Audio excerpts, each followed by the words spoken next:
નામો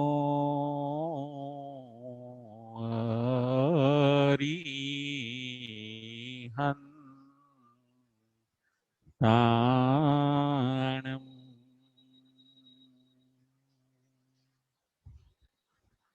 નામો સિદ્ધાણમ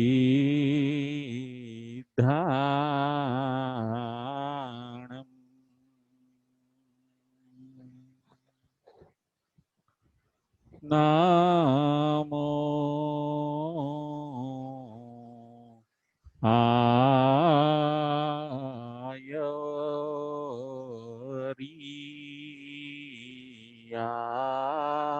આયરિયાણમ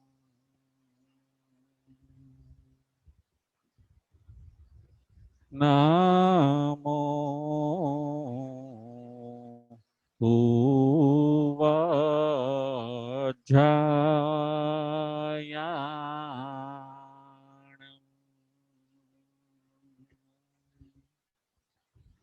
નામો લોયે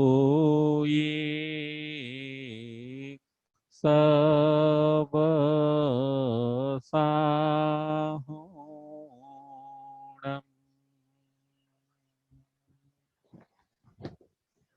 એસો પંચેનમોકારો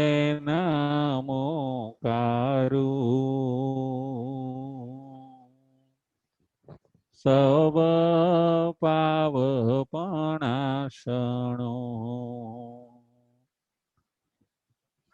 મંગલાણં ચ સવિસિં પડમં હવઈ મંગલમ પડમં હવઈ મંગલમ સિદ્ધાણમ નમો કિચ્ચા સંજયાણમ ચ ભાવૌ સંતિ સંતિ કરેલુયે પત્તો ગઈ મણુત્તરમ પત્તો ગઈ મણુત્તરમ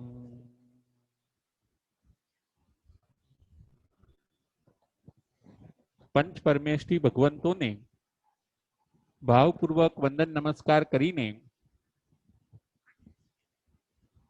ધર્મપ્રેમી શ્રાવક શ્રાવિકાઓ ઉત્તરાધ્યન સૂત્ર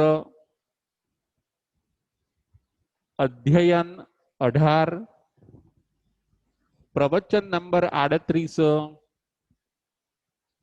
આજના આપણા પ્રવચનનો વિષય છે સંયતિ રાજાનો અધિકાર.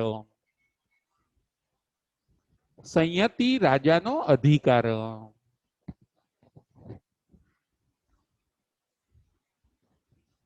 ચાર પ્રકારના પ્રત્યેક બુદ્ધ અને એક ઉદયન રાજા, આ બે પોઈન્ટ આજે આપણે જોવાના છે. ચાર પ્રત્યેક બુદ્ધની સ્ટોરી, ચાર પ્રત્યેક બુદ્ધ આત્મા અને એક ઉદયન રાજા, આ પાંચ સ્ટોરી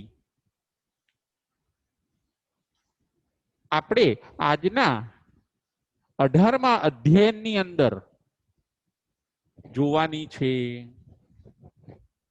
ક્ષત્રિય મુનિ પોતે સંયતિ મુનિને સમજાવે છે કે આ જીન શાસનની અંદર તીર્થંકર ભગવંતો ચાલ્યા છે, ચક્રવર્તીઓ પણ ચાલ્યા છે, પ્રત્યેક બુદ્ધ પણ ચાલ્યા છે, રાજાઓ અને મહારાજાઓ પણ ચાલ્યા છે. આ જીન શાસન એવું અદ્ભુત છે, પરમાત્માની આજ્ઞા મુજબ જે ચાલે છે એના આત્માનું ચોક્કસ કલ્યાણ થાય છે. આ માર્ગે બધા સમ્રાટ, રાજાઓ, મહારાજાઓ, ચક્રવર્તીઓ એ બધા ચાલ્યા છે અને એમણે એમના આત્માનું કલ્યાણ કર્યું છે. આપણે પણ એ જ રસ્તે ચાલવું જોઈએ, આવું ક્ષત્રિય મુનિ સંયતિ મુનિને સમજાવે છે. 4 પ્રકારના પ્રત્યેક બુદ્ધ એ પણ આ માર્ગે ચાલ્યા છે. પ્રત્યેક બુદ્ધ એટલે શું? જે કોઈ નિમિત્તથી બોધ પામી જાય એને કહેવામાં આવે છે પ્રત્યેક બુદ્ધ. સ્વયં બુદ્ધ જે જાતે જ બોધ પામે એ આત્માને કહેવામાં આવે છે સ્વયં બુદ્ધ. અને બુદ્ધ બોધિત જે આચાર્યના ઉપદેશથી બોધ પામે એ આત્માને કહેવામાં આવે છે બુદ્ધ બોધિત. જીવ બોધ 3 પ્રકારે પામતો હોય છે. માટે બોધ પામવાના પ્રકાર પણ આપણે ત્યાં 3 બતાવ્યા છે. સ્વયં બુદ્ધ, પ્રત્યેક બુદ્ધ અને બુદ્ધ બોધિ. ફરીથી સ્વયં બુદ્ધ, પ્રત્યેક બુદ્ધ અને બુદ્ધ બોધિત. તીર્થંકર ભગવંતો સ્વયં બુદ્ધ હોય છે. એમને કોઈ જગાડવા આવતું નથી. એ સ્વયં જ જ્ઞાન ગર્ભિત દીક્ષા અંગીકાર કરે છે. એમને કોઈ નિમિત્તની જરૂર પડતી નથી. પ્રત્યેક બુદ્ધને કોઈ નિમિત્તની જરૂર પડે છે, પછી એ બોધ પામે છે. અને બુદ્ધ બોધિત એ કોઈ આચાર્યનો ઉપદેશ સાંભળે, કોઈ વાંચન કરે, કોઈ શ્રવણ કરે અને પછી બોધ પામે એવા આત્માને બુદ્ધ બોધિત કહેવામાં આવે છે. 3 પ્રકારે જીવ બોધ પામતો હોય છે. બોધ પામવો એટલે જાગૃત થવું. બોધ પામવો એટલે સ્વયં પોતાની ચેતનાને જગાડવી.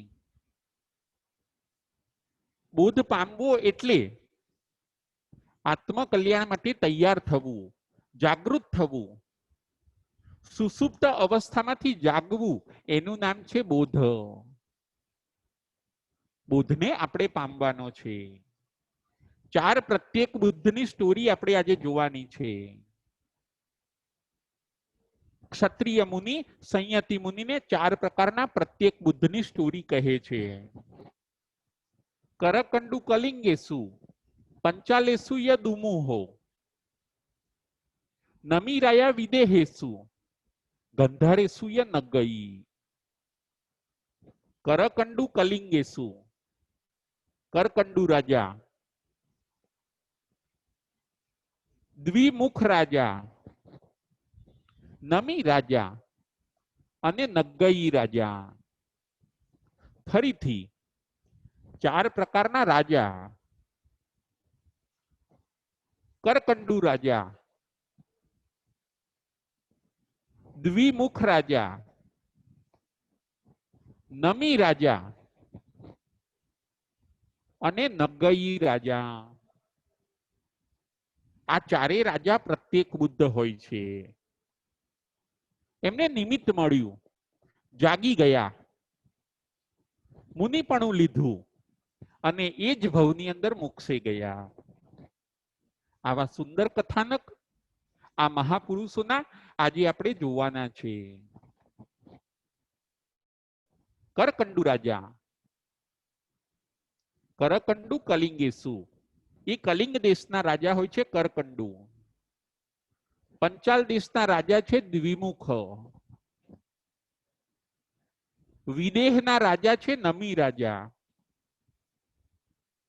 અને ગંધાર દેશના રાજા છે નગઈ. કરકંડુ કલિંગેસુ પંચાલેસુ યદુમુહો નમીરાયા વિદેહેસુ ગંધારેસુ યનગઈ. જુઓ, આ 4 રાજા ખૂબ ધનાઢ્ય, એમનું અનુશાસન, એમનો રાજ્ય વૈભવ ખૂબ વિસ્તાર પામેલો હોય છે. એવા 4 રાજાઓ જેને આપણા ત્યાં પ્રત્યેક બુદ્ધ કહ્યા છે, એમને એક એક નિમિત્ત મળ્યું અને એ જાગી ગયા.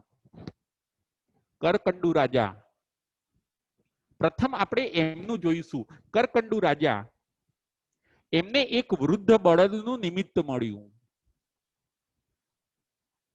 અને એ પોતે જાગી ગયા. એ ગૌશાળાના શોખીન હોય છે. પોતે ગૌશાળાઓ માણસો પાસે ચલાવતા હોય છે. અલગ અલગ દેશની ગાયો રાખવી, એનું પાલન પોષણ કરવું. એ ગૌશાળાની અંદર એક યુવાન બળદ હોય છે, જે કરકંડુ રાજાને બહુ ગમતો હોય છે. યંગ બળદ. વર્ષો પછી એ બળદ વૃદ્ધ થઈ જાય છે. કરકંડુ રાજા એકવાર એ વૃદ્ધ બળદને જોવે છે. એમને વિચાર આવ્યો કે યંગ અવસ્થામાં આ બળદ કેટલો રૂષ્ટપુષ્ટ હોય છે, અને હવે આવું વૃદ્ધાવસ્થા પણ આવે. આ પરિસ્થિતિ એમના ખ્યાલમાં આવી. બસ આ એક જ નિમિત્ત મળી ગયું. પછી પોતે ચિંતન વધાર્યું, મનની અંદર મનોમંથન કર્યું, જ્ઞાનનો ક્ષયોપશમ થયો, ચારિત્ર મોહનીય કર્મનો ક્ષયોપશમ થયો, મુનિ જીવન અંગીકાર કર્યું. તપ સંયમમાં આગળ વધીને કરકંડુ રાજા મોક્ષે ગયા.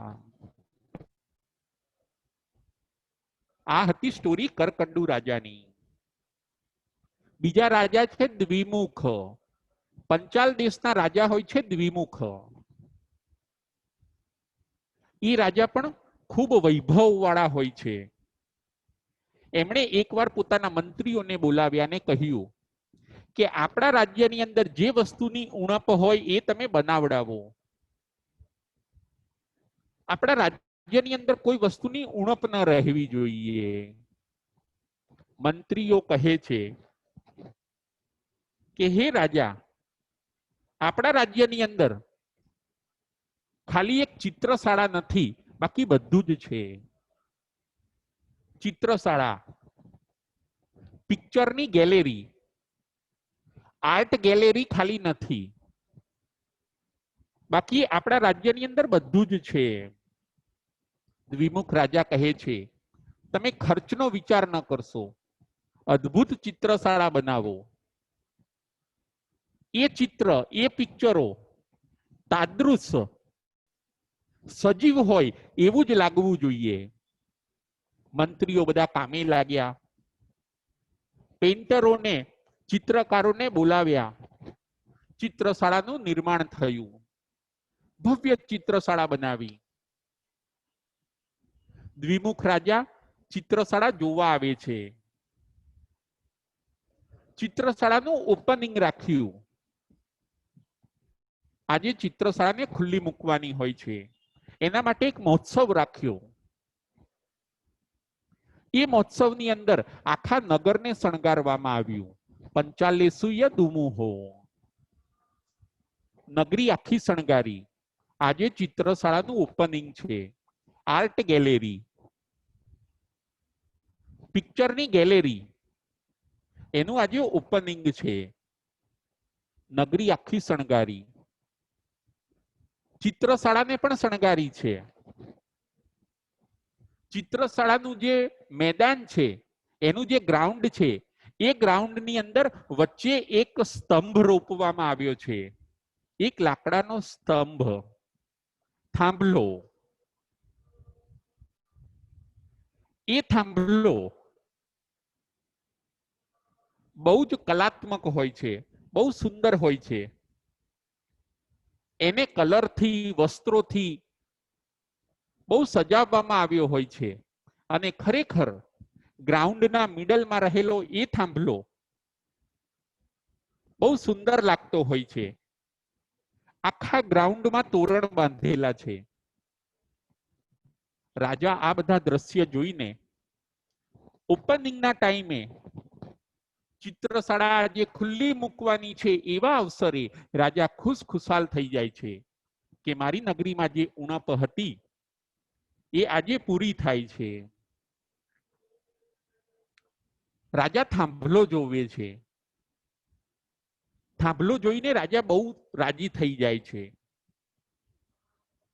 એને શાસ્ત્રની અંદર ઇન્દ્રધ્વજ કહેવામાં આવે છે. ઇન્દ્રધ્વજને જોઈને રાજા ખુશાલ થઈ જાય છે. આટલો સરસ સ્તંભ, આટલો સરસ થાંભલો. રાજા એને એકી ટસે જોવે છે, એકી નજરે જોવે છે. ઓપનિંગ થઈ ગયું, ચિત્રશાળા ખુલ્લી મૂકી, ઘણો સમય થઈ ગયો.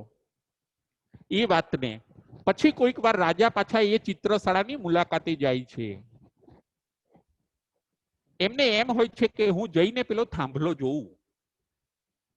અહીંયા આવે છે પરંતુ થાંભલો દેખાતો નથી. ગ્રાઉન્ડની મધ્યમાં જે થાંભલો હોય છે એ ચિત્રશાળાની ગ્રાઉન્ડની મધ્યમાં એ થાંભલો નથી.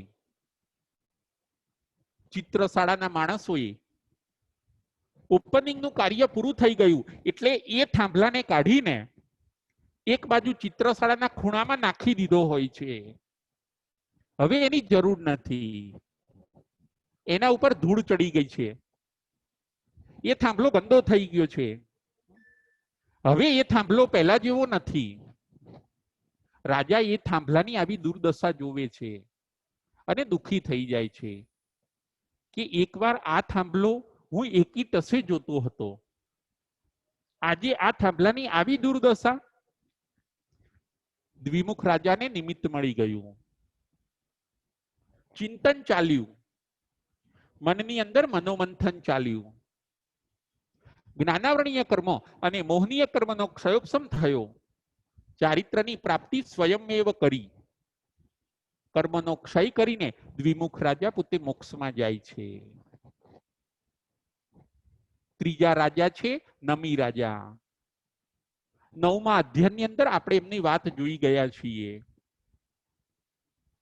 કંકણના અવાજથી એ પોતે બોધ પામ્યા.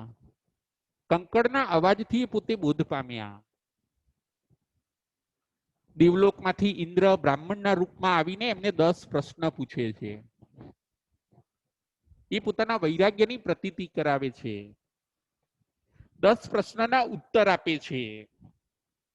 આ બધું વિવેચન આપણે 9મા અધ્યાયની અંદર જોયું છે. નમી રાજા પણ પ્રત્યેક બુદ્ધ હોય છે. એક કંકણ હોય ત્યાં અવાજ થતો નથી, ઘણા કંકણ હોય ત્યાં અવાજ થાય છે. એ નિમિત્ત નમી રાજાને મળી ગયું.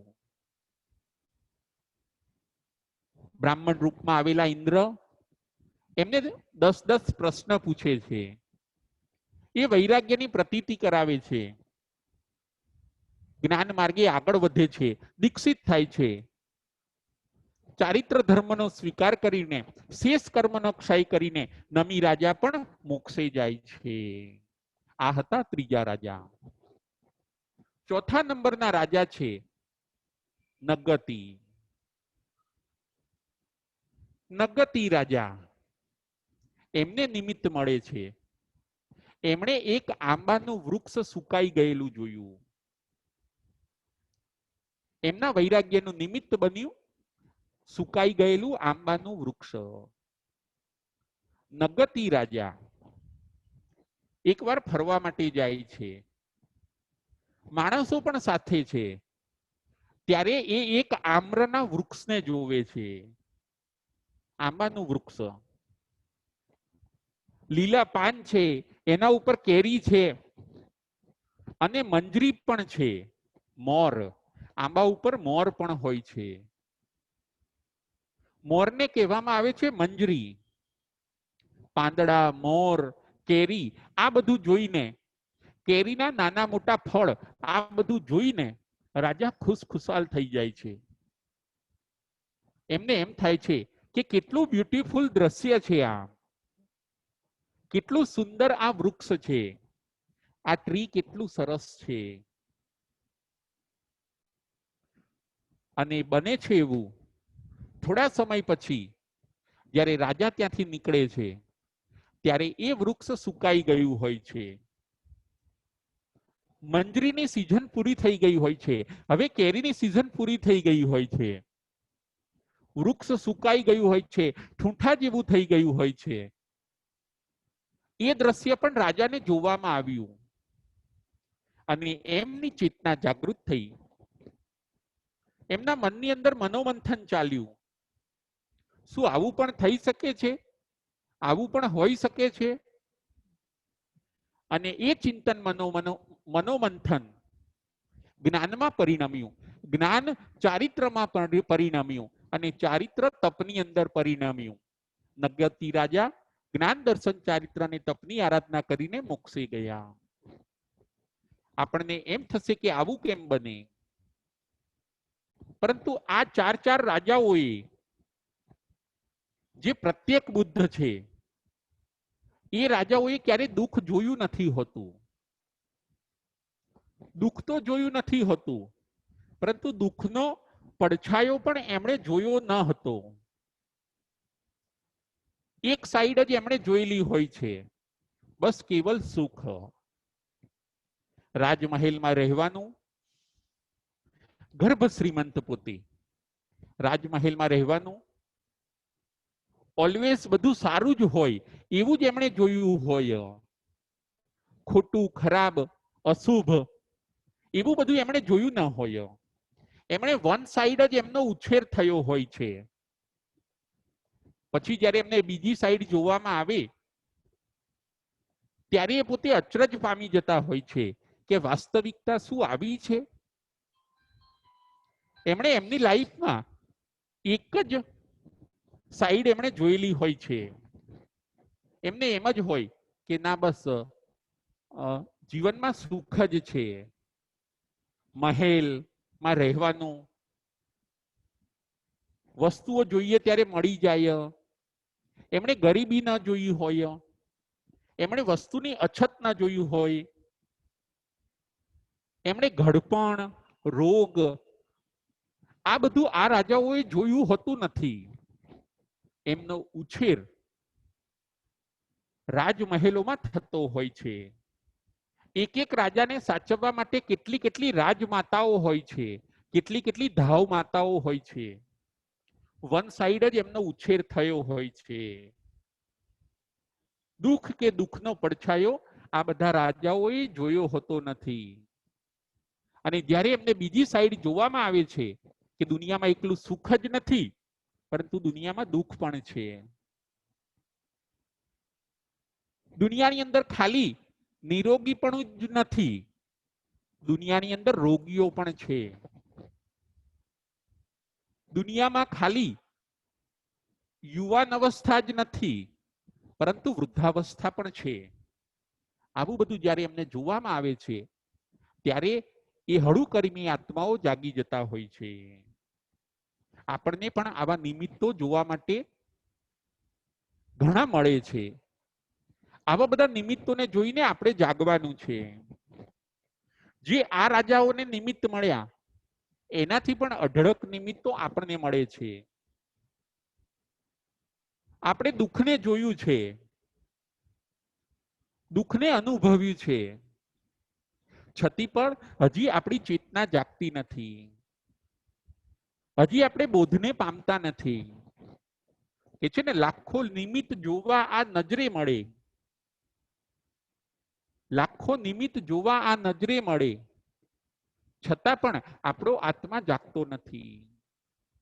દુનિયામાં આજે આપણે જોઈશું રોગ, બીમારી, ગરીબી, બેકારી, યુવા અવસ્થામાં પણ મૃત્યુ, આ બધું આપણે ઘણું નજરે જોવા મળે છે. નાની ઉંમરમાં ઘણા એક્સપાયર્ડ થઈ જાય છે, યંગ એજમાં ઘણા એક્સપાયર્ડ થઈ જાય છે. આ બધા દ્રશ્યો જોઈને આપણે આપણી ચેતનાને જગાડવાની છે. આપણે ધર્મ માર્ગે આગળ વધવાનું છે. આપણે આપણા જીવનને ઉપવન બનાવવાનું છે. જીવનને સુધારો અને ધર્મને વધારો, આજે એ પોઈન્ટ પણ આપણે જોવાનો છે. આપણે બસ જે જૂની ઘરેડથી જીવીએ છીએ એ જ પ્રમાણે હવે આપણે ન જીવીએ, આપણે આપણા જીવનમાં ટર્નિંગ પોઈન્ટ લાવીએ. જીવનને સુધારો, ધર્મને વધારો. ફરીથી, જીવનને સુધારો અને ધર્મને વધારો. આ પોઈન્ટ પણ આપણે આપણા જીવનની અંદર સમજવાનો છે અને ઉતારવાનો છે. જૂની ઘરેડવાળું જે જીવન છે એવું હવે જીવવાનું નથી. જીવનનું હવે આપણે પરિવર્તન કરવાનું છે. ધર્મ વધારો. જુઓ, રાજાઓએ તકને ઝડપી લીધી. એમને એમ લાગ્યું કે આ રાજ સુખોમાં સુખ નથી, આ તો બધું પુણ્યના ઉદયથી મળ્યું છે, આ તો વાદળોની જેમ વિખરાઈ જવાનું છે. રાજસુખો બધા વાદળની જેમ વિખરાઈ જવાના છે. અમારે તો પરમેનન્ટ પોઝિશન મેળવવી છે. એ તકને આ 4 પ્રત્યેક બુદ્ધ રાજાઓએ ઝડપી લીધી. આપણને પણ લાખો નિમિત્ત જોવા આ નજરે મળે છે. એમાંથી આપણે જાગવાનું છે. જીવનને સુધારો અને ધર્મને વધારો. આપણે આપણા જીવનમાં ધર્મને વધારવાનો છે.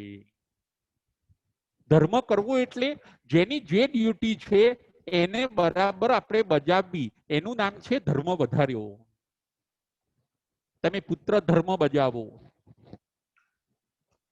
તમે પત્ની ધર્મ બજાવો, તમે પિતા ધર્મ બજાવો. જો તમે ક્યાંય કામ કરો છો તો તમારો સેવકનો જે ધર્મ છે એ તમે નિષ્ઠાપૂર્વક બરાબર બજાવો. ન્યાય નીતિ પ્રામાણિકતાને સાથે રાખવી, જીવદયાને સાથે રાખવી, પરોપકારને સાથે રાખવો, એનું નામ છે ધર્મ. આપણે ધર્મને બજાવવાનો છે. રહી સહી જિંદગીને હવે આપણે ધર્મથી શણગારવાની છે. 4 પ્રત્યેક બુદ્ધાત્માઓ મોક્ષી ગયા. લાખો નિમિત્ત જોવા આ નજરે મળે, છતાં આપણી આંખ ઉઘડતી નથી. આંખ ઉઘડે તો ઉડવા અજવાળું મળે, છતાં આ આંખ ઉઘડતી નથી. નિમિત્તને જોઈને જો આપણી આંખ ઉઘડે તો આપણને ઉડવા માટે અજવાળું મળે. 4 પ્રત્યેક બુદ્ધાત્માઓ રાજસુખોને છોડીને ઉડી ગયા, મોક્ષને મેળવી લીધો. આજે આપણે જોઈશું દુનિયાની અંદર લાખો નિમિત્તો આપણને જોવા મળે છે. ક્યાંય સુખ શાંતિ નથી. વૃદ્ધાવસ્થા, રોગ, બીમારી, ગરીબી, અલગ અલગ એટલા દુઃખો ઉભરાયા છે દુનિયાની અંદર. સુખ બહુ ઓછા જોવા મળે, સુખી લોકો બહુ ઓછા જોવા મળે. આવી દુઃખ ભરી દુનિયામાંથી આપણે મેસેજ લેવાનો છે. જીવનને સુધારો અને ધર્મને વધારો. અત્યાર સુધી આપણા જીવનમાં શું થયું છે? તો કે અત્યાર સુધી આપણા જીવનની અંદર અસંતોષ, કમ્પ્લેન અને બહાનું, આ 3માં જ આપણું જીવન પસાર થયું છે. નંબર 1 અસંતોષ. બસ આપણને દરેક વસ્તુનો અસંતોષ રહ્યો છે. આ તો બરાબર નથી, આ મને ફાવે નહીં, આ બરાબર નથી, આ મને ન મળ્યું. બસ અસંતોષ. કમ્પ્લેન. હંમેશા આપણું ફરિયાદો વાળું જીવન રહ્યું. આણે મને આમ કર્યું, આણે મને આમ કર્યું, આ વાત મારે આને કરવી છે, આવું ન હોવું જોઈએ, આવું ન ચાલવું જોઈએ. ઘણી વાર કમ્પ્લેનોમાં આપણું જીવન પૂરું થયું. અસંતોષ, કમ્પ્લેન અને ધર્મ કરવાની અંદર આપણે બહાના કાઢ્યા. હમણાં નહીં, હમણાં ઘરની બહુ જવાબદારી છે, હમણાં ધંધાની અંદર બહુ મંદી છે, પછી કરીશું, હજી ઘરના કામ મારા ઘણા બાકી છે, એમ કરીને ધર્મ કરવાની અંદર બહાના કાઢ્યા આપણે. અસંતોષ, કમ્પ્લેન અને બહાનાની અંદર આપણું જીવન પૂરું ન થઈ જાય. આપણે ઉત્તમ ધર્મની આરાધના કરવાની છે. આપણા આત્માને આપણે સુખી કરી દેવાનો છે. આપણા આત્માને આપણે ન્યાલ કરી દેવાનો છે.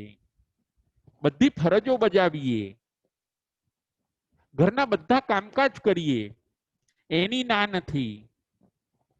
શરીરને પણ આપણે સાચવીએ, ઘર પરિવાર બધાને સાચવીએ, એ પણ આપણી ડ્યુટી છે, એ પણ આપણી ફરજ છે, એ પણ એક પ્રકારનો ધર્મ છે.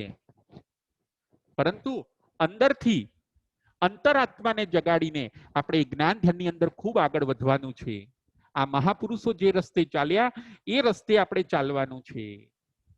4 પ્રત્યેક બુદ્ધ આત્માઓ, કરકંડુ રાજા, દ્વિમુખ રાજા, નમી રાજા અને નગતિ રાજા, 4 પ્રત્યેક બુદ્ધાત્માઓ મોક્ષે ગયા.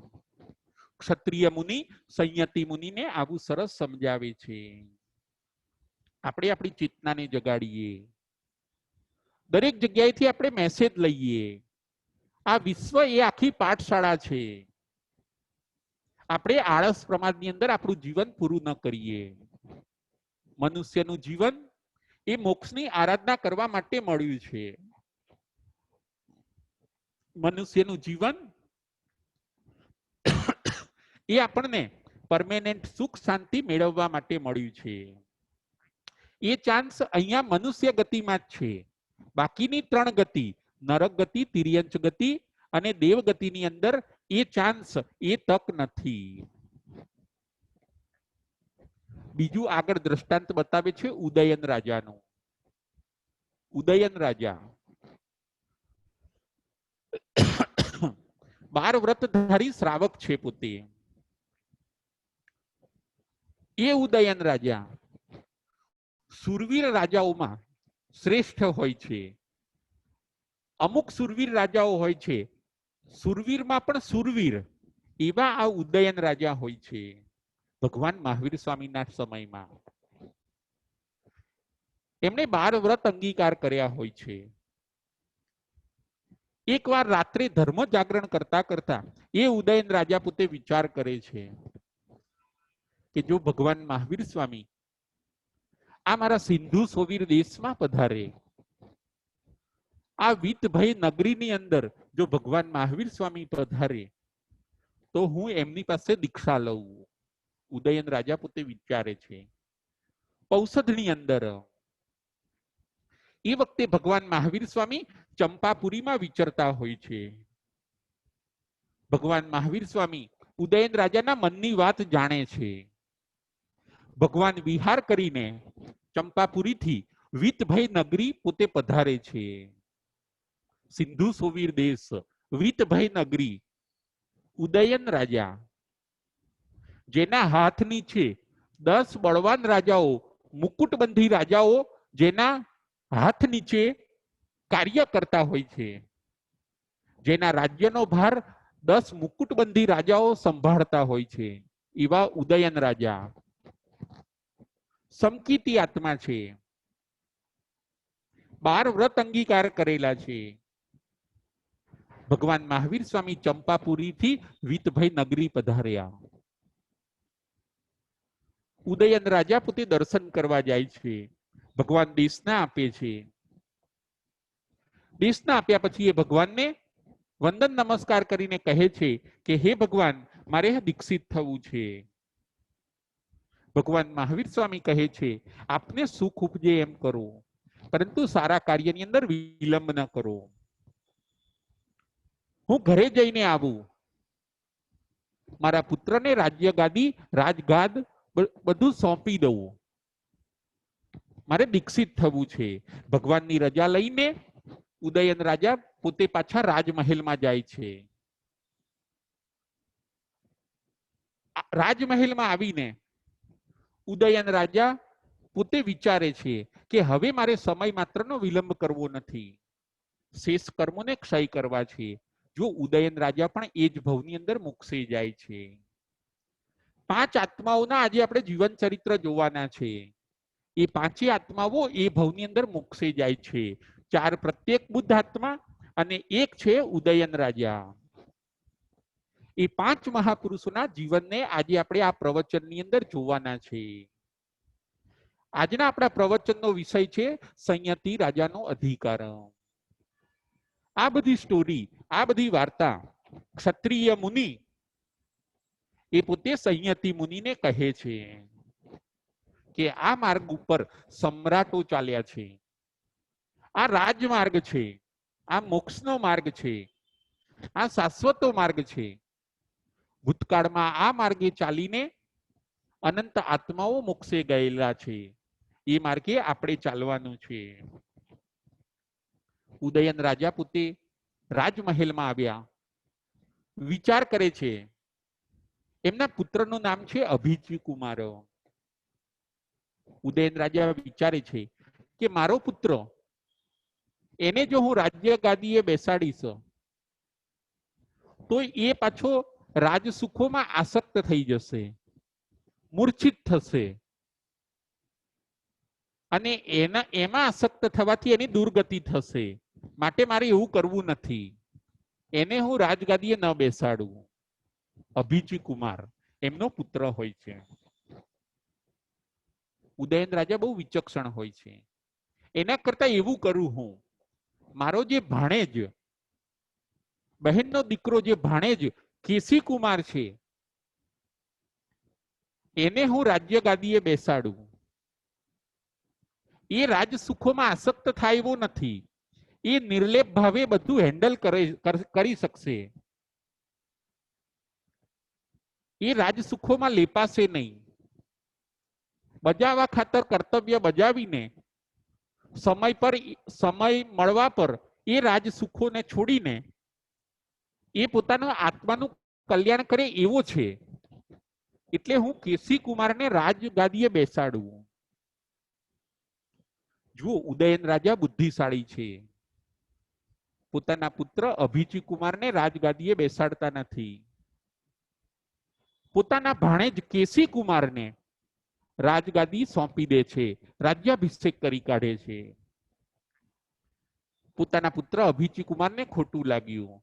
એ ત્યાંથી નીકળી જાય છે. 12 વ્રતધારી શ્રાવક બને છે. સંયમ જીવન લઈને આગળ વધે છે. ત્રણેય આત્મા બહુ હળુકર્મી હોય છે. એકને મળ્યું પણ જોઈતું નથી, અને એકને ન મળ્યું તો એ ન મળ્યાનો અફસોસ નથી, અને ઉદયન રાજાને પ્રેમથી છોડી દેવું છે. આવું સુંદર ત્રણેય આત્માઓ પોતે ધર્મ માર્ગે આગળ વધે છે. આવી સુંદર રીતથી ઉદયન રાજા પોતે પોતાના ભાણેજ કેસી કુમારને રાજ્ય સોંપી દે છે. ઉદયન રાજાના જીવનમાંથી પણ આપણે પ્રેરણા લેવાની છે કે આપણે પણ હવે ઘરનું કામકાજ બધું એ આપણા પુત્રોને અને પુત્ર વધુઓને સોંપી દેવાનું છે. એમને ઘરનો ભાર હવે એમને સોંપવાનો છે, અને આપણે વધારે ધર્મ માર્ગે આગળ વધવાનું છે. દીક્ષિત થાવ. જો ઘર કોઈ સંભાળનાર મળી જાય, ઘર બરાબર ચાલતું હોય, તો હવે પાછલી ઉંમરની અંદર દીક્ષિત થવું જોઈએ. આત્માનું કરવું જોઈએ. હજી ઘરમાં જ રહીએ, ઘરને જ સાચવીએ, પરિગ્રહ જે ભેગો કર્યો છે એને જ સાચવીએ, એ પરિગ્રહ ચાલ્યો ના જાય એનું ધ્યાન રાખીએ. આવા બધા વિચારોમાંથી આપણે બહાર નીકળી જઈએ.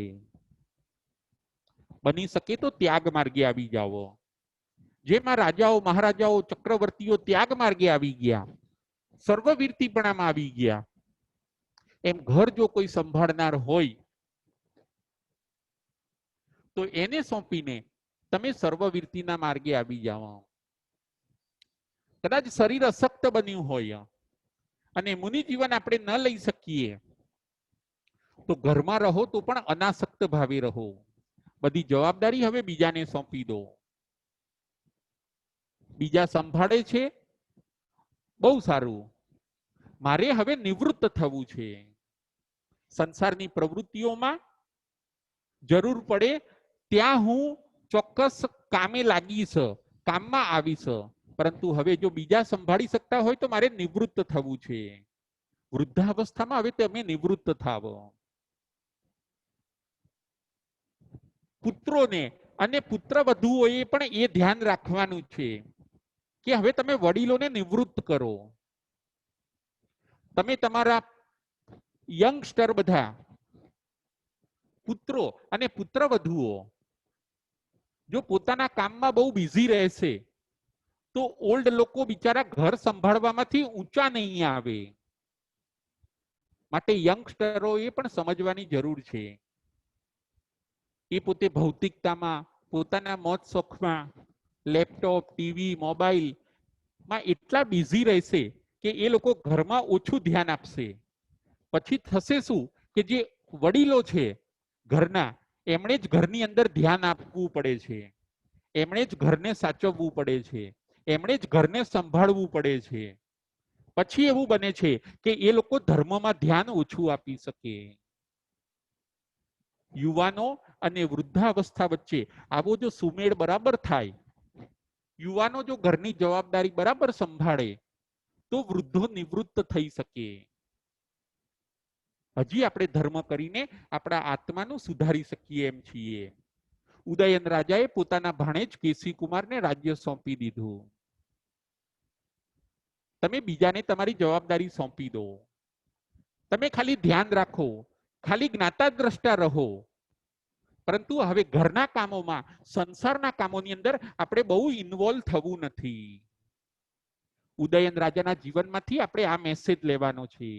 જો ઉદયન રાજાએ પોતાના ભાણેજ કેસી કુમારને રાજ્ય સોંપી દીધું અને પરમેનન્ટ સુખ એવા મોક્ષને મેળવી લીધું. ભગવાન મહાવીર સ્વામી પાસે ઉદયન રાજા મુનિ જીવન અંગીકાર કરે છે.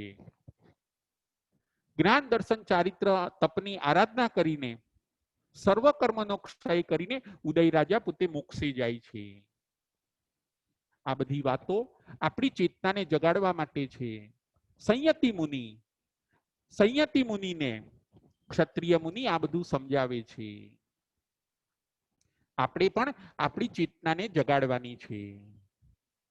કહમ ધીરો અહેઉહિમ, કહમ ધીરો અહેઉહિમ ઉમ્મતોવ મહિમચરે એ વિશેષમ આદાયે સુરાદઢ પરકમે. સંયતિ મુનિને ક્ષત્રિય મુનિ કહે છે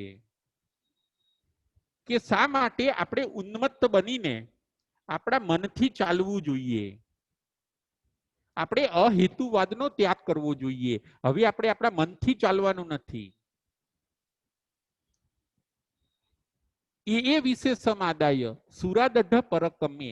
આ જીન શાસન એટલું વિશેષ છે કે સુરવીર આત્માઓ, દ્રઢ પરાક્રમી આત્માઓ આ જીન શાસનમાં પ્રયત્ન કરે છે, એમાં જ દીક્ષિત થાય છે, એમાં જ પોતાના આત્માનું કલ્યાણ કરે છે. એ વિશેષમ આદાય. આવા વિશેષ જીન શાસનને આદાય એટલે કે આપણે ગ્રહણ કરવું જોઈએ, આપણે સ્વીકારવું જોઈએ.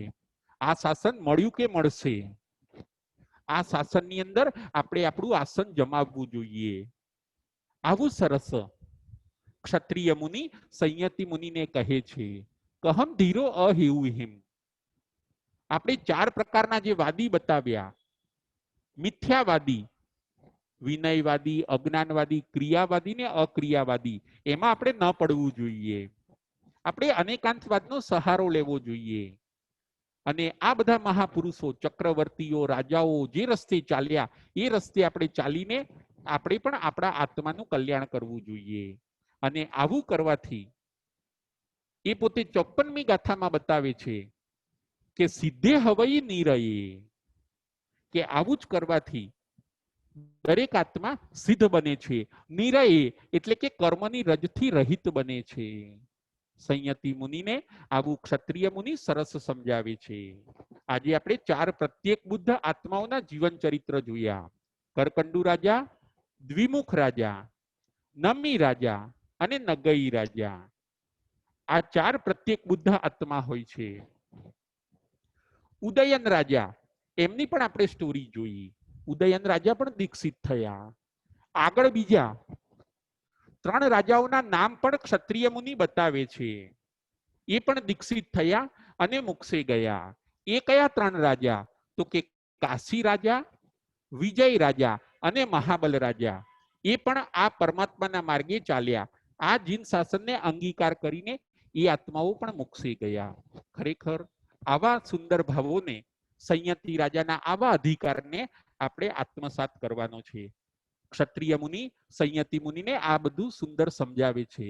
સંયતિ મુનિ સ્થિર થાય છે, એ પણ પોતાના આત્માનું કલ્યાણ કરે છે, આગળ વધે છે અને મોક્ષના શાશ્વત સુખ જે પામવાનું લક્ષ્ય છે એની અંદર એ પોતે આગળ વધે છે.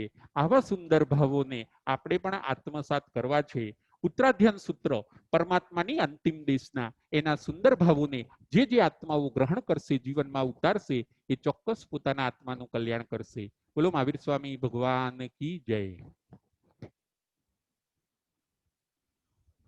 જમ વાઈદમ બચ્ચા મેલિયમ એને ખરમ ખરમ પયાઈનમ વિનયનમ જોગીનમ ગોસીનમ સુઠ્ઠુદીનમ દુઠ્ઠુ પડી જીયમ ઓ કાલી કૌ સજાઓ કાલી ન કૌ સજાઓ સજય સજયમ સજય ન સજયમ.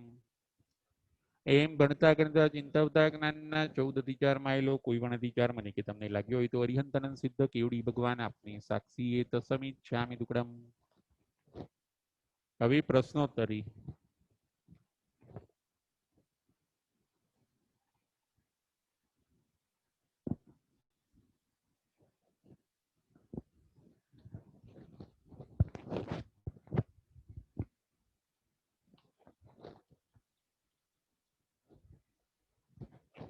હવે પ્રશ્નોત્તરી.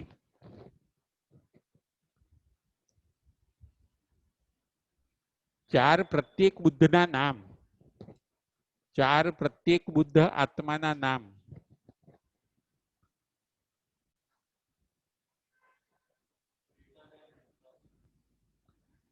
રીટાબેન મહેતા. ચાર પ્રત્યેક બુદ્ધ આત્માના નામ. જય જિનેન્દ્ર રાજુભાઈ. જય જિનેન્દ્ર. ગુરુજી. હા, ચાર બોલો, બોલો. પ્રત્યેક બુદ્ધ રાજાના નામ તો પહેલા છે કરકંડુ રાજા, બીજા દ્વિમુખ રાજા, ત્રીજા નમી રાજા અને ચોથા નગતી રાજા. નગતી રાજા. બહુ સરસ, બહુ સરસ. Thank you. જય જિનેન્દ્ર. જય જિનેન્દ્ર.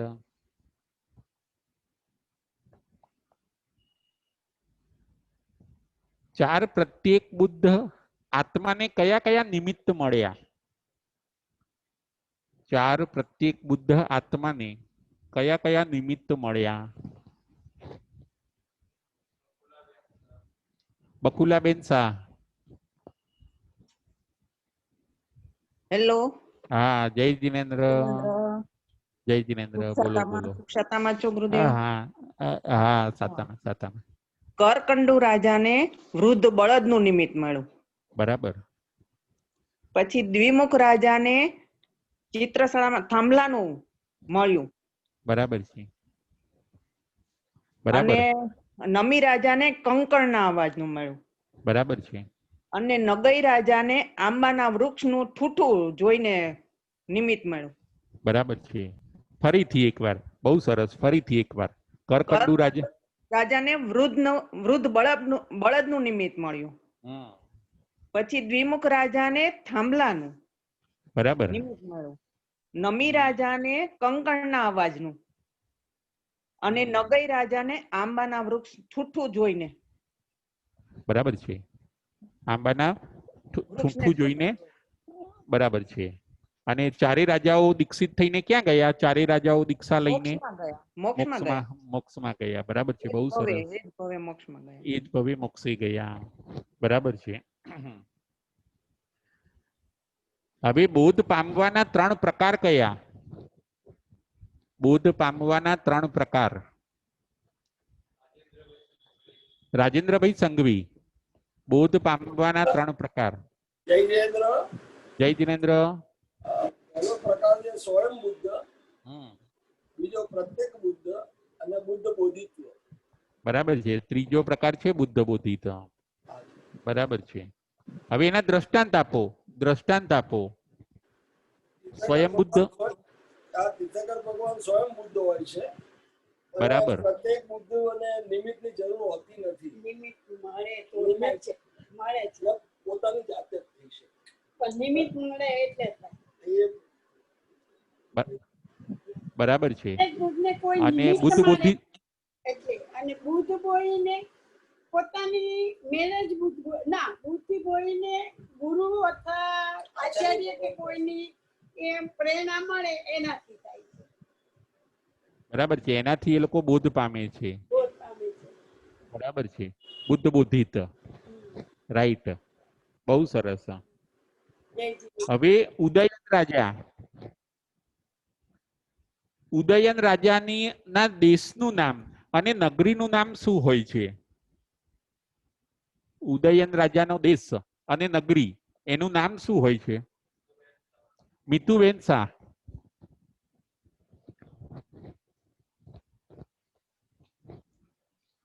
ઉદયન રાજાના દેશનું નામ અને નગરીનું નામ. જય જિનેન્દ્ર. જય જિનેન્દ્ર. ઉદયન રાજાના દેશનું નામ છે સિંધુ સોવીર અને નગરી છે વિત્તભય નગરી. બરાબર છે, બહુ સરસ, બહુ સરસ. Thank you. જય જિનેન્દ્ર. જય જિનેન્દ્ર.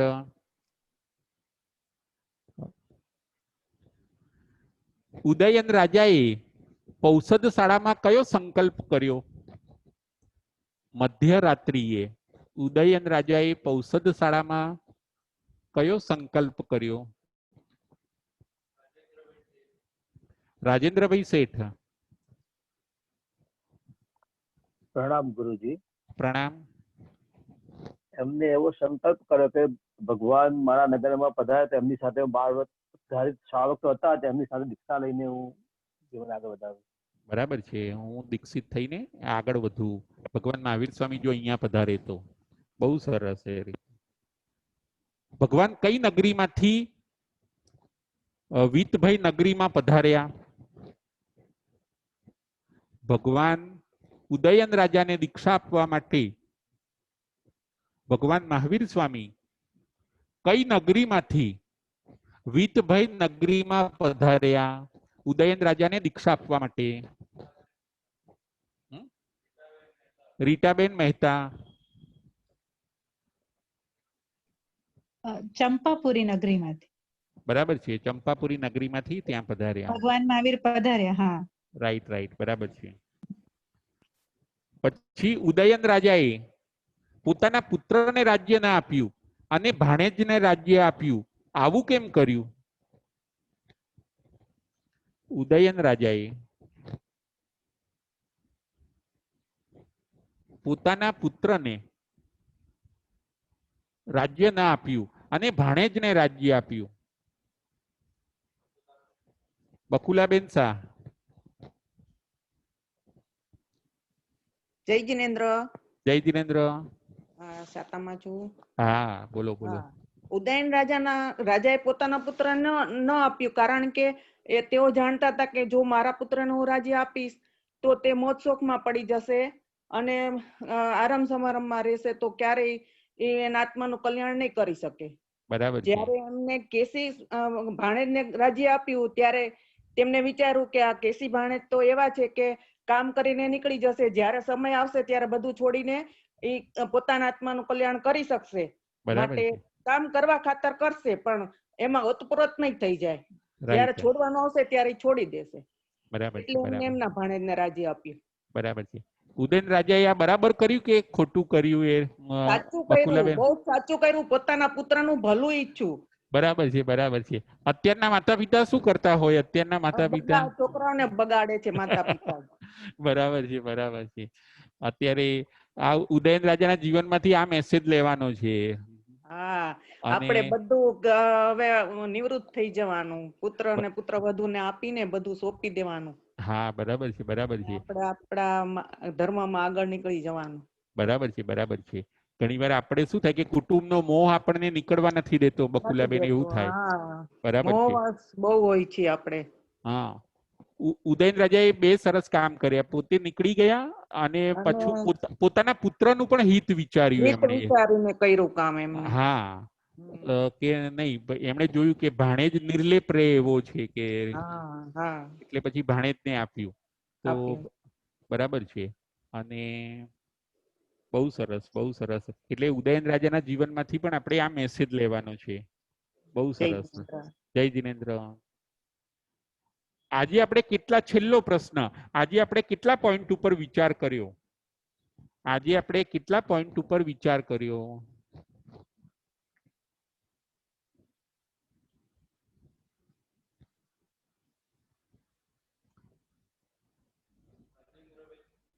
રાજેન્દ્રભાઈ સંઘવી. 5 પોઈન્ટ ઉપર હા બોલો. ચાર પ્રત્યેક બુધ અને ઉદયન રાજાનો. બરાબર છે. પાંચનું 5 એ પોઈન્ટ બધું ઉપર આપણે વિચાર કર્યો. વિચાર કરો. બરાબર છે, બહુ સરસ. કયા 4 પ્રત્યેક બુદ્ધ જ્યોતિબેન? કરકંડુ રાજા, પ્રત્યેક બુધ બોઈ બુધ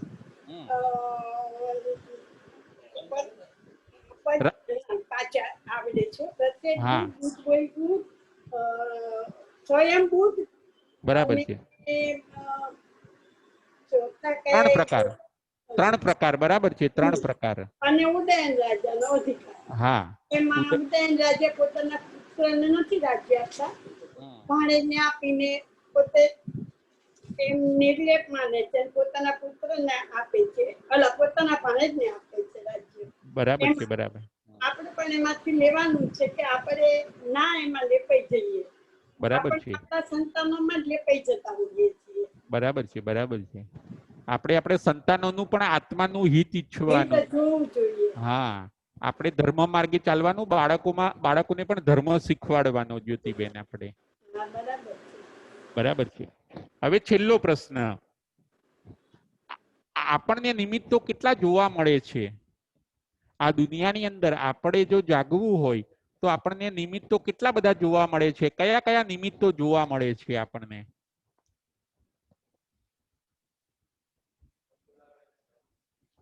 આપણને કયા કયા નિમિત્તો જોવા મળે છે?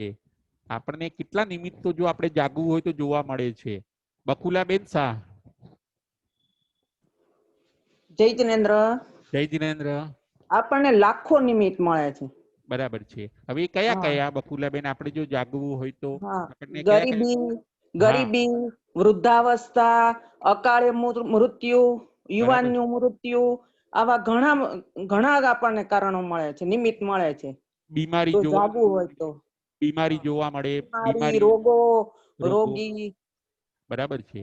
આ બધું જોઈને આ બધું આપણે એમાંથી શું, આપણે એમાંથી આપણે જાગી બોધ જવાનું, આપણે ધર્મ માર્ગે આગળ વધી વધી જવાનું, બસ જવાનું. બરાબર એક છે, જ બરાબર વાત. છે. પરંતુ અત્યારે થયું છે શું કે આ બધા નિમિત્તો આપણને જોવા મળે છે, પરંતુ આપણે જાગતા નથી યાર. હા, જાગતા નથી. પણ હવે ખ્યાલ આવી ગયો થોડો. હા, હવે થોડો ખ્યાલ તમારા આવે. પ્રવચન થી ઘણું સાંભળવાનું હા, શીખવા મળે છે. ના બરાબર છે. આ બધા જે રાજાઓને આપણે આ બધા મેં ના કીધું પ્રવચન ની અંદર, આ બધા રાજાઓ એક સાઈડ જ જોઈ હોય છે હા, બકુલાબેન. આ બધા દુઃખ જ જોયેલું છે, દુઃખ જોયું જ નથી જોયું જ ક્યારેય. નથી એમણે. હા, એમને એમ જ હોય કે ના બધું જીવનમાં સારું જ હોય. સારું જ છે. હા, પછી જયારે એ લોકો એટલા સુખમાં ઉછર્યા હોય છે, કરકંડુ રાજા, દ્વિમુખ હા, રાજા, એ બધા. અને પછી જયારે એમણે બીજી સાઈડ જોઈ ને ત્યારે એમને એમ થઈ ગયું કે ઓહો, આ તો બધું આવું પણ પરિવર્તન. એટલું એક જ નાનકડું નિમિત્ત કહેવાય ને દુઃખનું, હા આટલું એક નાનકડું જ નિમિત્ત જોયું. એમને હા, તો દુઃખ પડ્યું નથી, ખાલી બીજાનું જોયું ને જાગી ગયા. જાગી ગયા. એમને એમ થાય કે આ બધું આવું છે કે એ રીતનું. હા, અને જેમ જોજો, હું તમને કહું બકુલાબેન, ક્યાંય કચરો હશે ને, માનો કે ક્યાંક બહુ ગંદકી હશે, તો ત્યાં આપણે ઉભા રહીને વાત નહીં કરીએ, આપણે એ જગ્યા હા, છોડી દઈશું બકુલાબેન. હા, છોડી કે દઈશું. હા, આપણે થોડાક દૂર જઈને વાત કરીશું. આપણે હા, ત્યાં હા, ઉભા નહીં રહીએ. તો બરોબર. એવી જ રીતે આ મહાપુરુષોને થયું. એમને એમ લાગ્યું કે હા, ના, આ બધું આવું છે, તો અહીંથી આપણે બહાર નીકળી જાવ. બહાર કે નીકળી જાઓ. હા, બસ એટલી જ વાર લાગી એ લોકોને. હમ, બરાબર છે. બરાબર છે. જય જિનેન્દ્ર. જય જય શ્રી મહાવીર. જય મહાવીર.